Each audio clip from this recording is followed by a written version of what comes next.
My name is Chris Malmgren. I grew up in Kensington, which is a suburb just near Berkeley and El Cerrito. It's a very small community, about a square mile, with one police officer and one fire truck.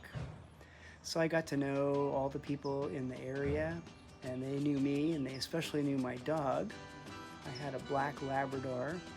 Her name was Bonnie, and Bonnie was famous throughout the area for tipping over garbage cans and finding anything good and leaving trash behind for everyone else to pick up. And everybody picked it up. They didn't bother us. They didn't think that was strange at all. No one came near us that wasn't supposed to be, because she would give them a little bark, and that would be the end of that. She was amazing, chasing sticks and balls and things like that we would throw for her. Sometimes she didn't always bring back the same thing that you would throw for her, but that was hilarious, and we enjoyed her a lot. She loved the ocean, and my dad would heave these big wads of seaweed out into the water, and she'd crash into the waves and bring it back, and sometimes the waves would break on her and didn't bother her a bit. She'd just come back in. But she would sleep with me every night, and it was a comfort to have her during my days. I think the oddest animal I ever had, I got for my birthday when I was about, 5. It was a garden snake. And when I first opened up the package, it was in this little wire cage, and it scared the heck out of me. I wouldn't even go near it. And my parents tried to give it to me, and I'd run the other way. But eventually, I opened it up, and the snake would curl up on top of my lap. And it would do the same thing with our cat and the dog. And you would think the cat would play with it like a piece of string, but they loved that snake. And it actually turned out to be a member of our family. And I think the saddest day I can remember as a kid was when the snake passed away, because they don't live very long, of course. And my friends in the neighborhood all came, and we had a memorial service for the snake. People brought little gifts, and then we buried it, and we made a little headstone, which we took a little piece of wood, and we got a magnifying glass, and we carved its name with the light from the sun. I'm sure it didn't spell it properly, but it was a joy. I would say it's really important as a young kid to enjoy your animals and respect them and give them your time, because they give it back to you. Trick or treat, trick or treat, trick or treat for Halloween. When the pumpkin shells cast evil spells. Halloween was a fabulous experience in Kensington because everybody did it. But Halloween wasn't just ringing the doorbell and saying trick or treat. You really did trick or treat. So if somebody left their lights out, we would go throw an egg on their door, or we would rattle their windows and try to scare them. We did things like that. And that one policeman in Kensington was very busy on Halloween, keeping up with all of our little antics. Then when we moved away from that place, we moved into a cul-de-sac, and there were lots of little boys in that neighborhood. And we all loved baseball. Giants ace right-hander Jack Sanford is on the mound as we pick up the Dodgers batting in the first inning. It was just baseball, baseball, baseball. It was really fun, and we got to know everybody and became really close friends. As we got older, then we could hit the ball farther. And so every time someone hit a home run in left field, it broke out my dad's and mom's bedroom windows. So he finally ended up having to build a screen over the window to keep the damage down to a minimum. Oh, shit! Middle school was real challenging for me. There were, at the time, there were gangs. There was a group of boys called the Hards, and they were like Fonzarelli, and they slicked their hair straight back. Then there were the Goats. Those were people like me who were dressed normally. But the Goats and the the hard guys were always fighting. And I think the first week I got into middle school, we got attacked. I had no idea this was coming. It's like, 10 guys surround you and they start beating you up. And my friends weren't smart enough to fight back. So that was a learning experience, and we learned to stay together. And once we did that, they left us alone because no one wanted to pick on a whole bunch of kids. And so one of my less favorite experiences was middle school.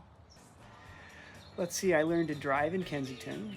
That itself was a very kind of scary experience because my dad wouldn't let me drive an automatic. He had to have me learn on a stick. So we got a Volkswagen Bug. The streets, many of the streets in Kensington and Berkeley are 45-degree angle streets, with a little flat spot on the intersections.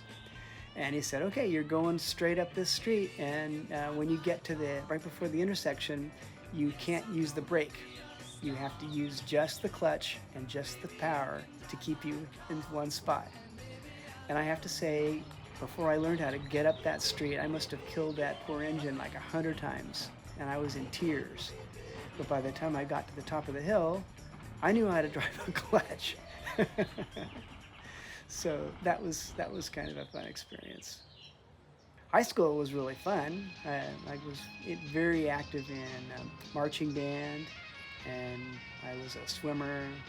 Swimming it's fun, but it's fun because of the people you're with. The sport itself actually is pretty boring. Picture being in a pool, there's a line on the bottom of the pool, you have to go back and forth. Once you learn how to do a flip turn, and you know how to do the basic strokes, then it's just a matter of conditioning, and you have to put in a lot of work, and it's pretty boring work. The friendships you make along the way and the experiences you have with people make it special.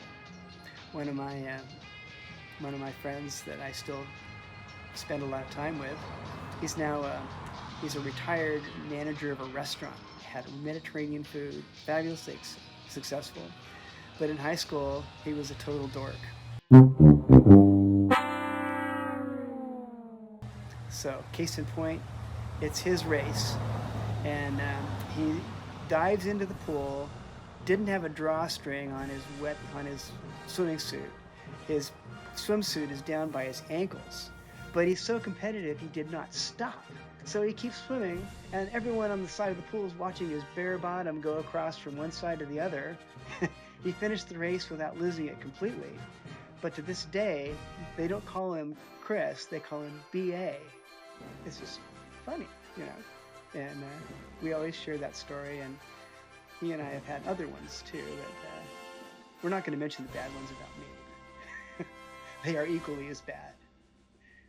I had a really good history teacher, Mr. Burris, and he was good even back in the 60s and 70s putting us in situations where we had to use what we were learning in the textbook in real life.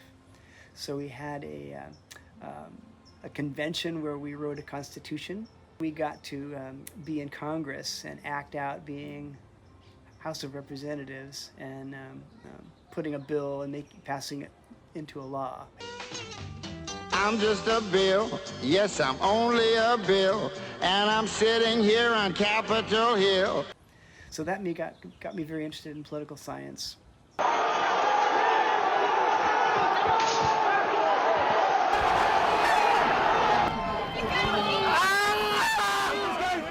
And I went on to major in that in college. He signed your bill, now you're a law. Oh, yeah!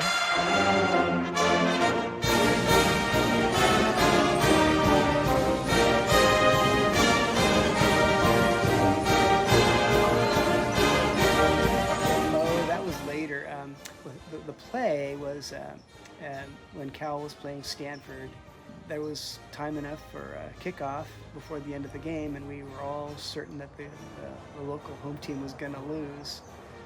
But then a miracle happened. They received the kickoff and started running around and in a crazy fashion, lateraling the ball forward to another player, and then as that person was tackled, they lateraled to someone else, And gradually, in this crazy fashion, the ball moved towards the other end zone. And at the very end, the last lateral, the player ran into the Stanford band, which was already on the field, sure that the game was over. And then the home team won. And the crowd was absolutely crazy. I've never seen such jubilation anywhere in my life. And in fact, I hope it would be one of my goals is to take my grandkids to see a Cal game, or if that's not possible, then something more locally, maybe in Southern California, USC, UCLA, one of those. We'll see how it goes. But college athletics is really fun to watch. So I have to say, sports has been a big part of my life.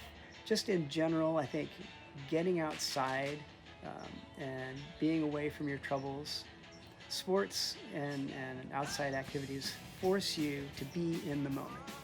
So if you were worried about where your next paycheck's coming, or a bill that's coming due, or pressures at work, when you are out running, you see trees and you see beautiful areas, and you focus on that, and you forget all about the bad stuff. And if you're out surfing, same thing. Now you have to really be in the moment, because you have to judge where a wave is relative to where you are. You have to paddle like crazy, and then once you catch it, then you have to see what the wave is going to give you in terms of what the face looks like and where it's going. Is it chopped into sections, or is it a nice long line of open face? You have to make a lot of decisions, and it forces you to be in the moment. And while you're there, all those troubles just melt away. And it's also just a fantastic way for me to make friends. My best friends throughout my whole life have been in connection with sports. So, and I continue it to this day. My grandson and I go out, and he likes to ride a skateboard right now. And it's on his belly right now, but eventually he's going to stand up, and we'll put lots of pads on him. But we will do something like that and have that time together. Family time is really fun, and it's part of the deep connections you have with others in your life. Bottle of wine, fruit of the vine. When you gonna let me get sober? Leave me alone, let me go home. Let me go home and start over. Rambling around this dirty old town, singing for nickels and dimes. Times get rough, I ain't got enough to buy me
I think it's really, really important that whatever you decide to do, that you like it.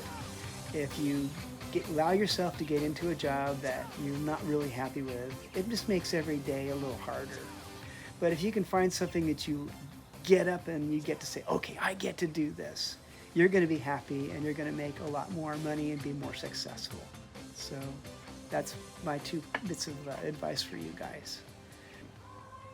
Believe it or not, at 73 years old, I love to ride a skateboard.